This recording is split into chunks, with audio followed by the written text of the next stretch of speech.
Salve, salve, gente! Vamos a mais uma aulinha aí? Então, aula 21. Na aula 21 a gente vai falar com vocês sobre o realismo, tá? Eu queria chamar a atenção para o fato de que esse quadro que a gente tem aqui, que é um quadro já do final da vida desse pintor aqui, Adolf Menzel, né, um alemão e tal, que celebra a industrialização, o processo de revolução industrial lá na Alemanha. E é muito importante a ideia de que, nesse contexto, o quadro é um quadro que a gente tem uma visão daquilo que ocorria durante o período do realismo-naturalismo, a segunda metade do século XIX, aquele processo de industrialização. Então é um quadro assim que aparenta ser extremamente caótico, né? E é muito importante vocês perceberem o fato de que esse aqui era um quadro absolutamente antirromântico. E por que antirromântico? Sobretudo pelo fato de mostrar homens comuns no seu dia a dia, no cotidiano, e entre outras coisas até por vezes fazendo críticas, né, a essa estrutura social que muito frequentemente tirava mais do que a força de trabalho das classes trabalhadoras, tirava às vezes a própria vida. Tá? Então é importante a gente salientar que esse movimento do realismo é uma reação muito clara ao movimento romântico que tinha vingado anteriormente.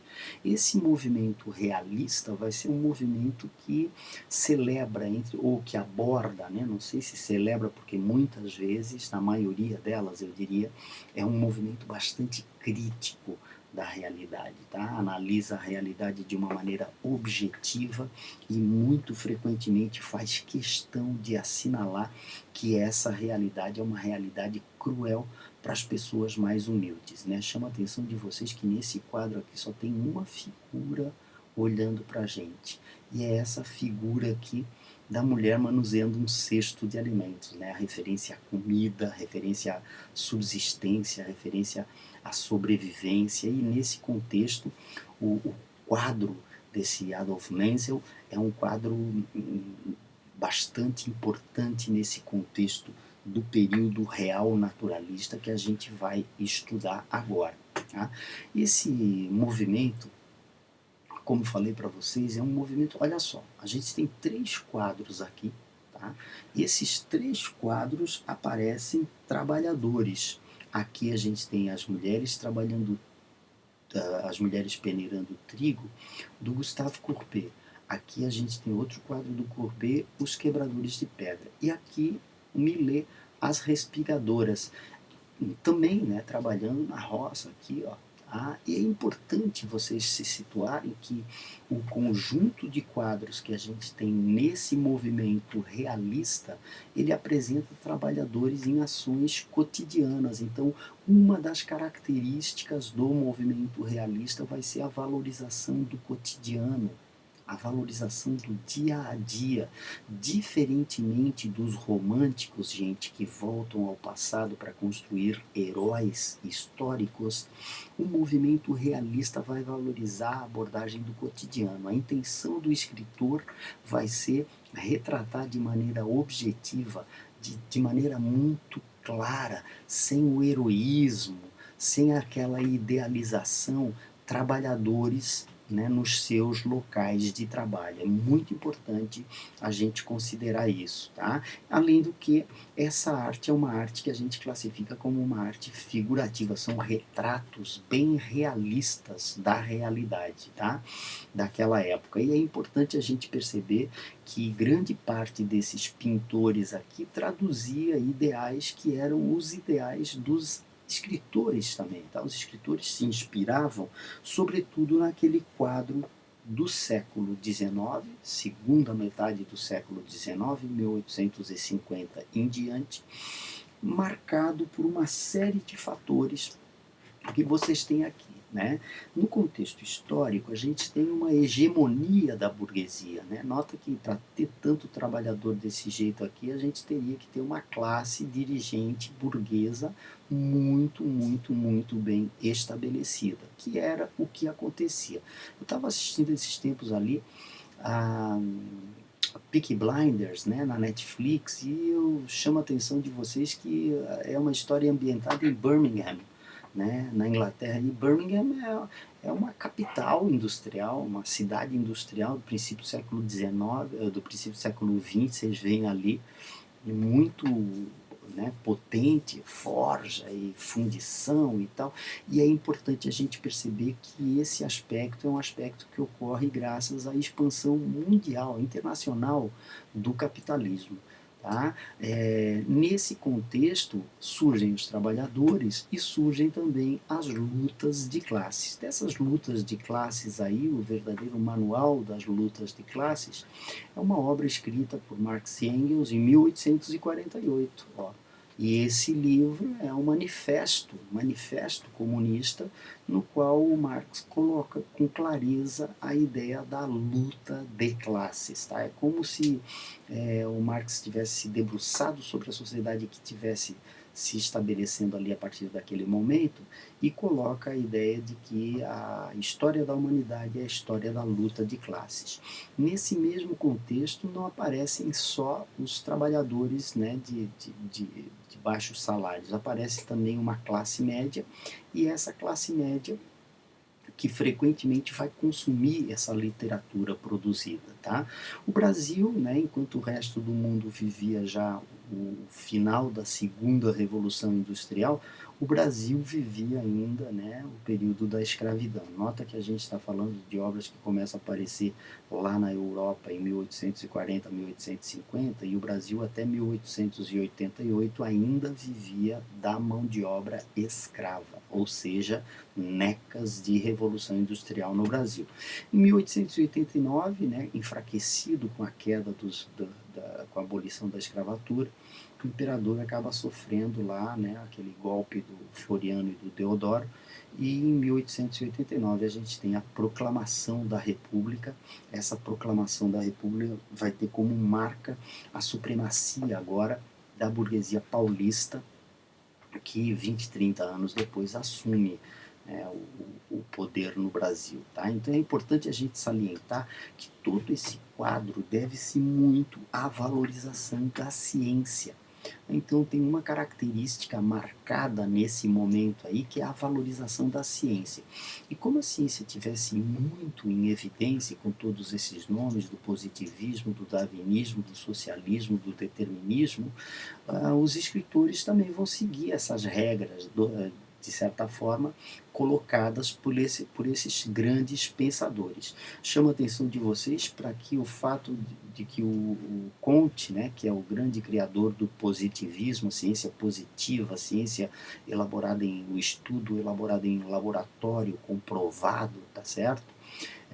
Para ser considerado um estudo válido como um estudo científico, esse Comte aqui, ele de certa forma é o responsável por inspirar a inscrição da nossa bandeira ordem e progresso. Né? A ideia de que só na ordem que se consegue atingir o progresso. E é fundamental a figura desse Comte, porque é do positivismo contista aqui, ó, que vão, de certa forma, se suceder na sequência outras tendências importantíssimas para os escritores daquela geração. O primeiro deles é a ideia do Darwin. Né? O Darwin vai ser o responsável pelo evolucionismo, né? A teoria da seleção natural, a teoria da ideia de que o homem surgiu de uma espécie de símio antepassado. E é muito importante a gente perceber que o Darwin foi muito criticado, mas muito criticado, tá? Hoje não, hoje é celebrado, né, na Inglaterra, mas a época comeu pão que o diabo amassou. E para nós é bastante importante, porque muitos desses escritores vão usar essa ideia da teoria do Darwin aqui, de uma seleção natural, nos seus romances. Muito frequentemente a gente vai ver que personagens passam por esse processo aqui de seleção natural. Né? E um exemplo cabal disso é Memórias Póstumas de Brás Cubas. O Brás Cubas, ele não é um sujeito apto. O mais apto é o cara que vai se casar com a Virgília, o Lobo Neves. Tá? Lobo, olha o nome do cara. Né? O mundo O homem é o lobo do homem, certo? Então é importante a gente perceber que grandes escritores vão se inspirar nessas teorias aqui, sobretudo ao longo dos seus enredos, tá? Mas outro nome fundamental aí é o fundador do marxismo, Karl Marx, né? A ideia de que a sociedade vive essa luta, essa teoria da história da luta de classes. É importante a gente perceber que muito frequentemente na realidade brasileira, que demorou até ter formadas as suas classes, tá? Esse aspecto aqui aparece de uma maneira ainda mais crua na figura do escravo, tá certo? Então é importante a gente perceber que figuras como Comte, como Darwin, como o Karl Marx, eles vão servir de referencial para os escritores desse momento, mostrando o materialismo, né, a objetividade, a intenção de retratar como os pintores, de uma forma absolutamente realista, a sociedade conflituosa que estava se formando diante dessa expansão burguesa daquele período. Mas eu acho que o cara que mais influenciou, e fica mais na cara a influência dele sobre os autores do realismo, é esse cara aqui, o Hippolyte Taine.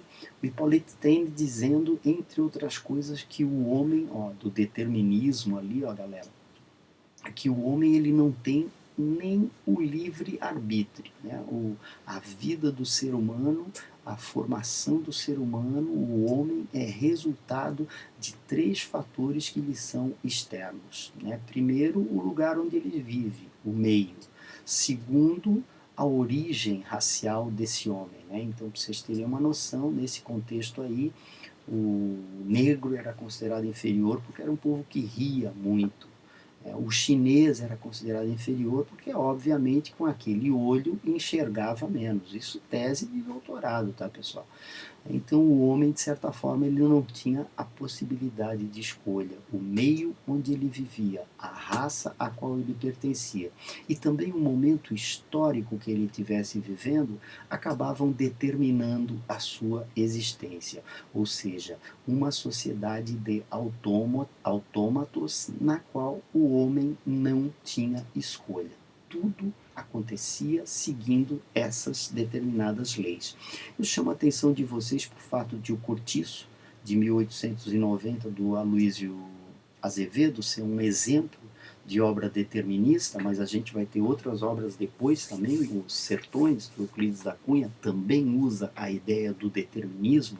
O sertanejo é inferior por conta do seu meio, por conta da raça e por conta do momento histórico que ele vive. Mas notem que hoje ainda a gente tem obras neodeterministas, né? É o que a gente vê no grande filme do Fernando Meirelles, Cidade de Deus.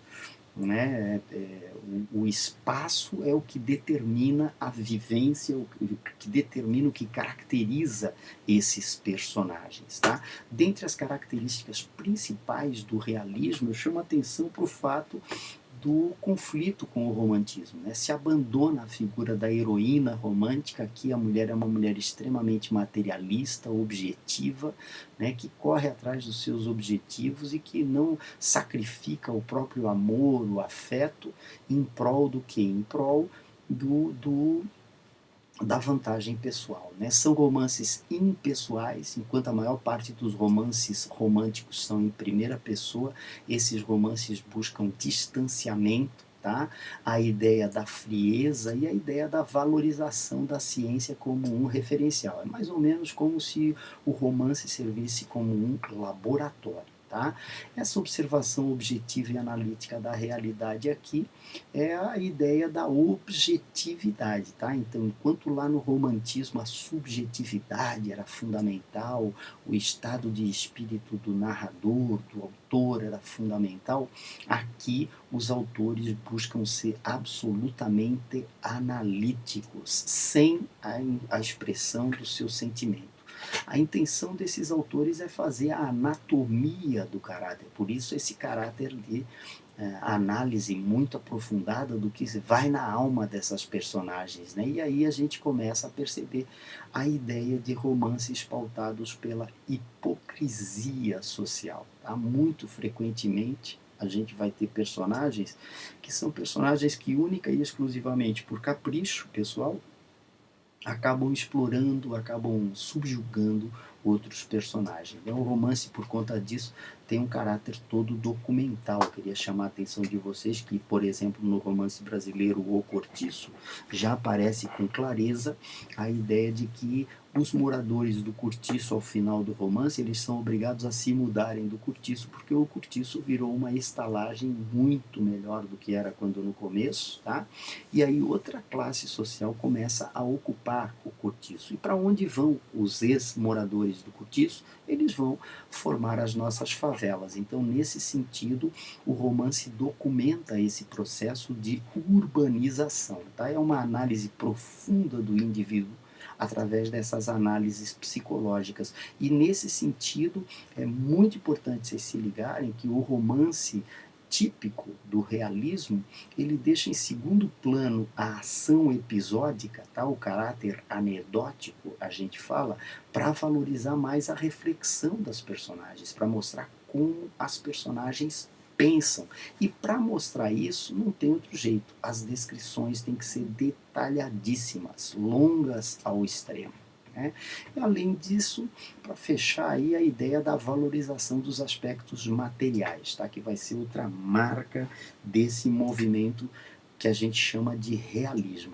Na Europa, a gente tem claramente aqui o romantismo português capitaneado por esse grande romancista chamado Eça de Queiroz. Tá? O Eça de Queiroz é um escritor realista, naturalista, que escreve romances como, por exemplo, O Crime do Padre Amaro, no qual ele mostra as trapaças, né, a hipocrisia entre as classes mais populares. Depois ele escreve O Primo Basílio, que é um romance de adultério, mas que já retrata outra classe social.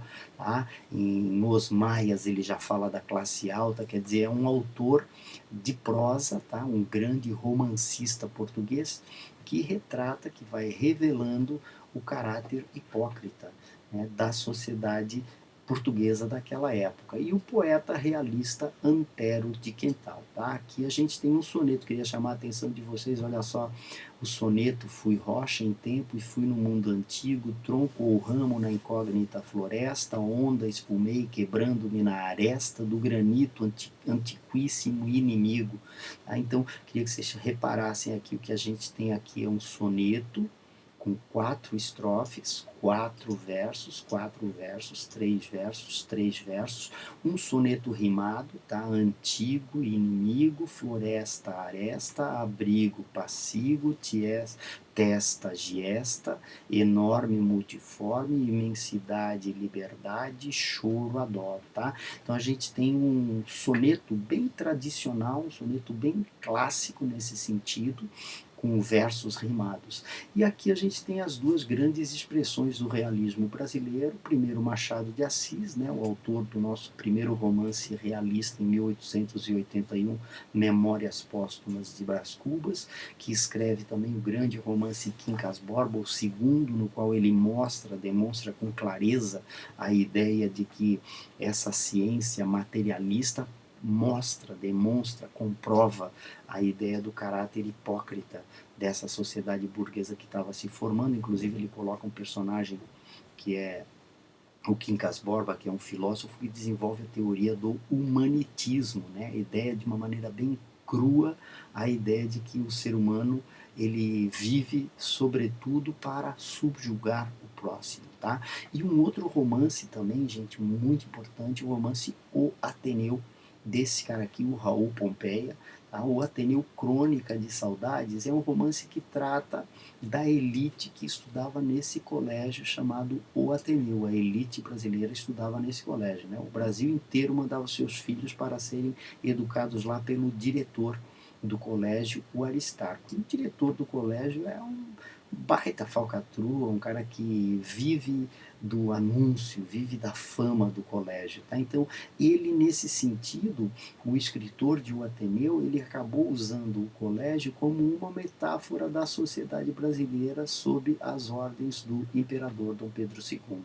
A ideia de falsidade, a ideia do sujeito né, o mais forte se estabelece e tal, né, não é o mais apto, é o mais forte e violento naquela sociedade que se estabelece, né. Mas eu queria chamar a atenção de vocês para o fato de que esse romance é um romance também marcado por diversos traços que são traços diferenciados na literatura brasileira, tá? Ele tem muitos traços realistas, certo?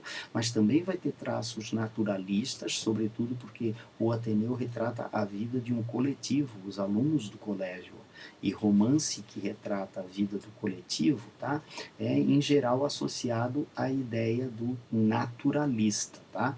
E também vai ter traços muito fortes do movimento impressionista, tá? Sobretudo numa linguagem que é uma linguagem marcada pela prosa poética. Esse aqui é um dos grandes autores do romance do século XIX, ao lado do Machado de Assis, tem de ser lembrado como um dos grandes, né, fundamental. Obviamente que na maior parte das vezes vocês vão ter de falar é sobre as obras do Machado de Assis. Então aqui vai uma síntese, tá?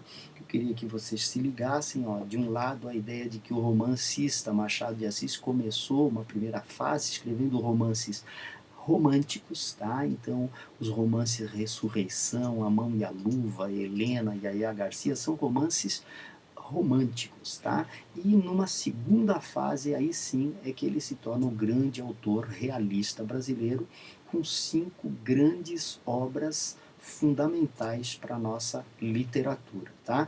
Muito importante, gente, vocês darem uma boa estudada, porque lá no nosso materialzaço do Machado de Assis, a gente vai ter com clareza as ideias da importância, né, no livro-texto, sobretudo, dessas obras da segunda fase, a fase realista do grande Machado de Assis, tá ok? Não se esqueçam, façam as tarefinhas lá de sala, né, para a gente dar o crédito para vocês, e vamos à luta, né, galera? Vamos à luta, porque é, vocês estão tendo uma oportunidade assim rara, né, de conseguir estudar de um jeito bastante profícuo, de um jeito bastante proveitoso, tá? Não percam a oportunidade. Um abraço para vocês, boa semana, gente, e até mais, tá?